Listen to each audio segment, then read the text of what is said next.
All right, we'll move on. So our next presentation then is from Cole Branham with the Mat-Su Borough, and he's going to update us on the ongoing work that the borough and its partners are doing to ensure aquatic habitat connectivity throughout the Mat-Su Basin. Take it away there, Cole. Hey guys, can you hear me? Yeah, loud and clear. All right, let me share my screen here.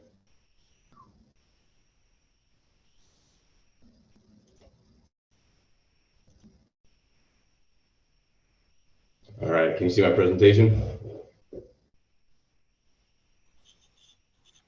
Yeah. All right, so I'm here with Alex Senta. We're here to present the Mat-Su Borough Fish Passage projects, basically going through and improving culverts, mostly at road crossings that are inadequate. So the first thing I want to talk about is project funding. So these projects wouldn't be possible without the funding that we need to complete them. So a couple of our partners are U.S. Fish and Wildlife Service and Alaska Department of Fish and Game, who both provide grant funding to help with these projects. They also assist with us through design and construction, provide good input, and work with us through the process. The Mat-Su Borough also provides match funding for these projects. We've completed over 100 fish passage projects within the last 10 years or so, and typically complete about $1 million per year on fish passage projects.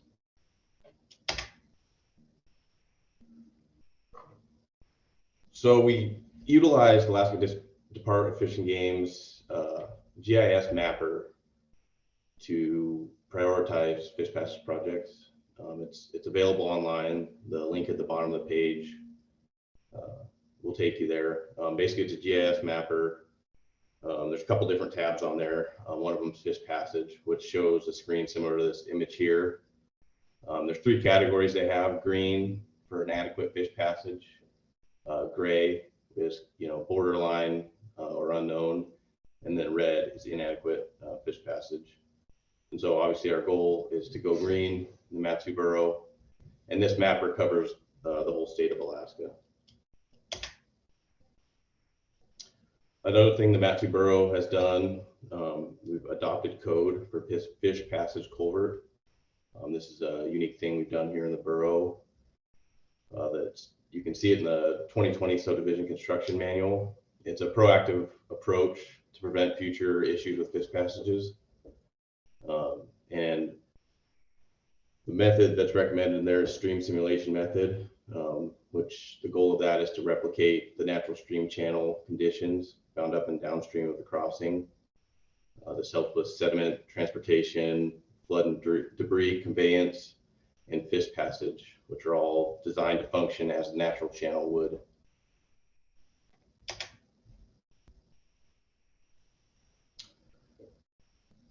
So a lot of the issues we deal with on these culverts are barriers to movement. Traditional culverts were based on hydraulic conveyance, which typically resulted in structures smaller than we'd like to see for fish passage. So we get undersized culverts with high velocity in them, perch culverts. So you got a drop and scour in the stream. And then as these culverts begin to age, we get corroded, collapsed, plugged culverts. And a lot of these culverts don't have any stream substrate in them. So it's not natural habitat for the fish. So I've got a quick video here for you guys that was put together in 2018 that kind of goes over our fish passage projects.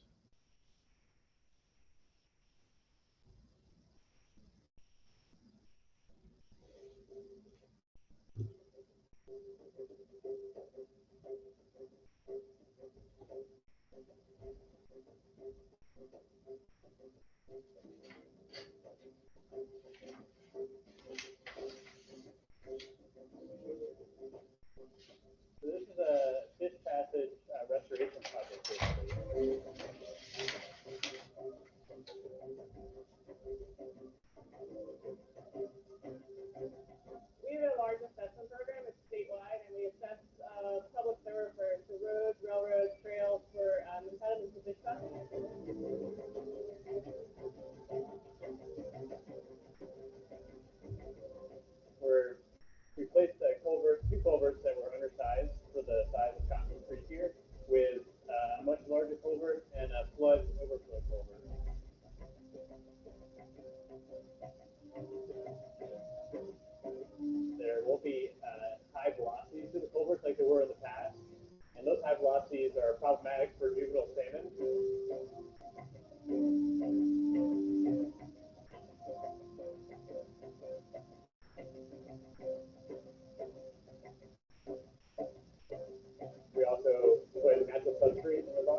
dozen rats sitting right here getting ready to go up the creek. We're glad to be doing these projects and helping out, you know, the habitat of the fish and the roadways and the flooding issues. And we just want to say thanks to Fish and Wildlife, and Fish and Game, and the borough for making these possible.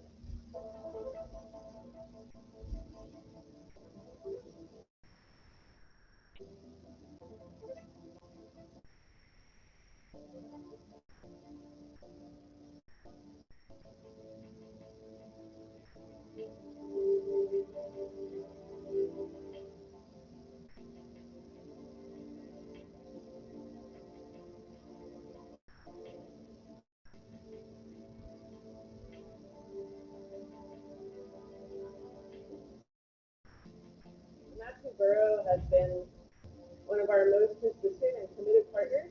They've replaced over, I think, 75 culverts to date and have, you know, several more in the works.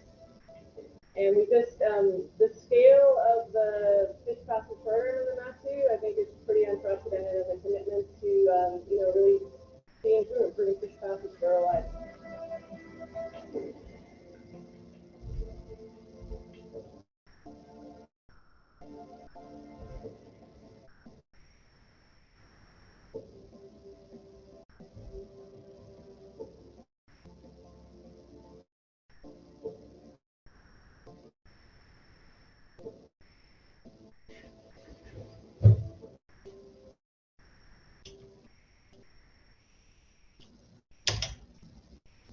All right.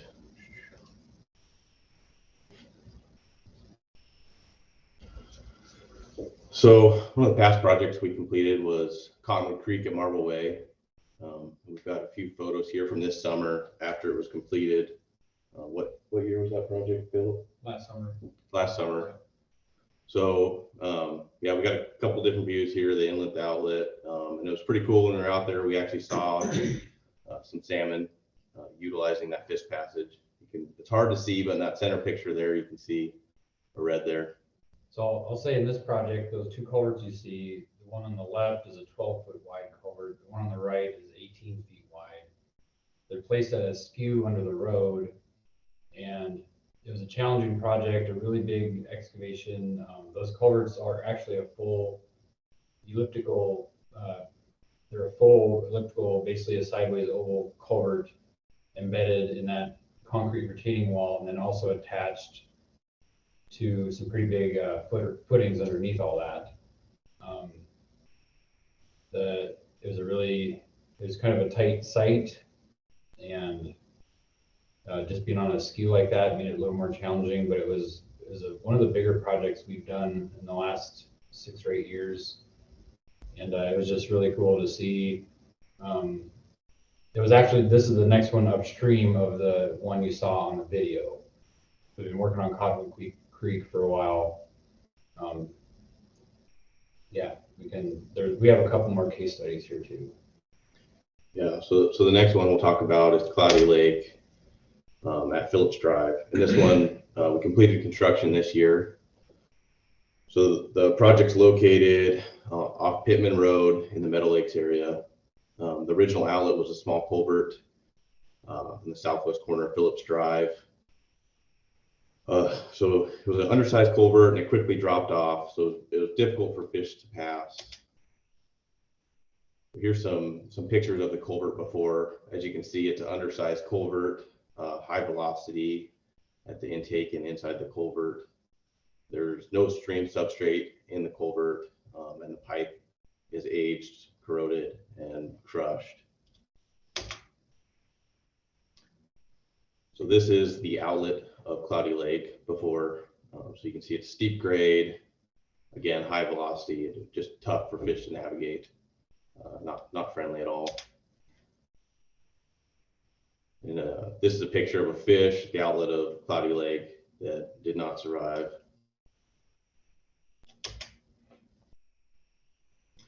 So we have some pictures here of the construction. So we have the stream bed excavation. The contractor excavated out a new channel to the north of the existing channel. There's a longer stretch, which allowed us to reduce the slope. The second picture on the top there shows willow cuttings. They're placed along the stream bank, and we utilize those to create a natural habitat for the fish. And then the culvert installation for the road crossing. So we upsized it from a 24-inch or 18-inch culvert, what was in there before, to a 7-foot diameter culvert for the fish passage. So here's some pictures of it afterwards. We have a large inlet, which allows for a more natural outlet of the lake. There's a low flow channel in the culvert, which allows for the water to flow at a reasonable depth, even during low flow conditions. And there's grade control measures in there, which stabilize the stream bed elevation, basically a constructed hard point in the channel that maintains a set elevation. And then we also place riprap erosion protection around the inlet of the pipe. I'll add, so on some of these crossings where we're putting a pipe right at a lake outlet, there's a lot of development all around this lake, and you have to really be aware of the lake, the level of the lake. And so when we survey this in, it's real sensitive. We can't let the lake drop or back it up at all. And so those grade control, it's almost like a little weir that you would build with larger rock at the inlet of the pipe or near the inlet, just to hold the lake level where it should stay. And that worked out good on this job. Yeah, so we also realigned the channel, as I mentioned earlier. We utilized root wads for stream bank protection. It provides stabilization, protects the toe of the slope, provides good fish habitat, especially for the juveniles. It also provides toe support. It allows it to collect sediment and debris that will enhance the bank structure over time. Utilize willow cuttings for fish habitat, provides shade, just creates more of a natural stream bank for them. Veg mat, so that's harvested on site, and we put it 6 feet wide on the sides of the stream bank there, and it includes a lot of native plants that can't be obtained elsewhere or sprayed in the hydro seed. And then we also did some grade control, so rocks to create some pools and riffles, and a meander and low flow channel. You can kind of see that in the upper picture there.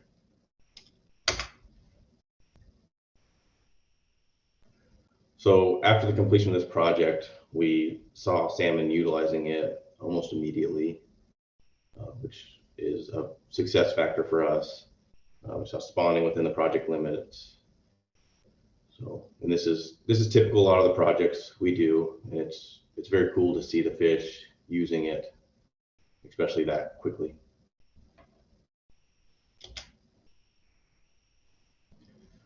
So for upcoming projects, we have 2 on the books for next year. The first one is Caswell Creek at Hidden Hills. So this will be the last fish passage project that needs to be completed there. That's red, I guess, on the Department of Fish and Game mapper. Design is currently underway this winter. We plan to bid it for construction next summer. The project installs a 4-foot diameter pipe. Currently there's a 2-foot diameter pipe in there. It's collapsed and undersized for what we need. The construction cost estimate is around $300,000 for that project. I think it's more like, it's probably like a 15-foot pipe. That would be a wide box culvert. Yeah. Yeah. And then O'Brien Creek, that's our second project we're working on. So it crosses 3 roads: Royal Lane, Rubicaba, and O'Grady. The design is essentially complete. We do have to do a little bit of redesign because we're having issues with acquiring right of way. So that's holding up the project for now. If everything goes as planned, it'll be constructed next summer. And that project will also have large 15 by 7-foot box culverts in place at each of the road crossings there. So a lot of people have been mentioning the high cost of repairs and replacements. I I would just point out that that's true. Construction for these things is not cheap. Just on these 4 sites alone, I think you're going to be well over $1 million. And it just goes to show that being proactive and preventing problems in the future is going to pay off, and eventually we'll get caught up, I think. And I'll also say a lot of these culverts were placed basically when there was a big boom in the valley, I don't know, 70s, maybe the 70s or 80s. And there was really not, there was almost just like, there was no ill intent, so to speak, when they did this. There just maybe it was just over time, like it might look okay when you place it at first, but if you have high velocities through a culvert, eventually that end gets purged, or a beaver might plug it or something. And we've just learned a lot since all these problems were happening. And I think a lot of that is because of all the research that everyone's doing, like a lot of the stuff that people are presenting today. So I really appreciate that. It's going to help save a lot of money for the public in the end. If, we can basically do it right the first time. Yeah, and just, back in the day, I think a lot of people just didn't even realize these were issues. Yep. Sizing the culvert for fish passage. So we're playing some catch up and hopefully being a little more proactive about it in the future. So that's the end of our presentation, and we'll open it up to questions. All right. Thank you, Cole. Thank you, Alex. I appreciate that. Nice to see pictures of those wide, pretty culverts, and glad to hear you've got some more work coming up in future years. We do have at least a couple questions so far, and we have a little bit of time here too. So from Boomer Hesley, what type of monitoring process do you have in place in order to use information from completed projects to guide future projects? So I think, so I came out of the maintenance department, and a lot of the problems that we see happening before we replace these, someone will get iced over or plugged by beavers, or just washed out in a flood. And all those issues are solved immediately as soon as these larger culverts are put in. They're basically maintenance free, and I mean, we monitor them. We do monitor them to make sure nothing's being damaged, but there really is very little work to do after they're in, especially with the bioengineering features. They actually can replenish themselves if there is a little bit of damage, like the willow cuttings or the brush layers. So then other than just seeing the fish in there, and then as far as the project folks, like we don't necessarily, I guess, record the salmon that are coming up through there. But I know Jillian and her team, they have done some follow-on studies with pit tags and stuff like that in some of these. I think Jillian would probably, there you go. She just put a comment in there. Yeah, she just pointed out the ADF&G completed an assessment of long-term stability of these sites in October. Yeah, looked at 70 there's sites. success for sure. And her team, her team monitors them for sure all over the valley. Yep. Anything else? Okay, question from Andy Couch. He enjoyed your presentation. Commend you for being proactive. Okay. He said he also knows that you have prioritized work on these culverts to do the ones that provide access to larger habitat area before smaller or less important habitats. You want to add anything about that? Yeah, so Jillian has this really cool matrix when they do their culvert surveys. It quantifies the upstream habitat, downstream habitat, the acres of the lake, the type of fish that are in there. And basically, you plug in all this data and you can get a prioritization of, it's almost like an instant cost benefit analysis to where you can select a site that will provide, you know, the most bang for your buck as far as habitat and the connectivity. Or like in Caswell, we've been working on that one system for like 6 years, and finally we're at the last pipe, and the whole entire stream system is now upgraded. And a lot of times we do that where we focus on one area, so to speak, to try and get the connectivity complete from the headwaters all the way down to the main stem, like the Sioux or whatever. So yes, we prioritize based on the habitat benefit, and then also have to weigh in cost and everything like that. So Okay. I'd say on average, we're spending. Sorry. Thanks again. Say on average. Sorry. Go ahead. No, in the matter to keep track of time here, we're gonna keep moving on with the presentations here. Thanks again for updating us. I really appreciate it. Yep. Have a good one.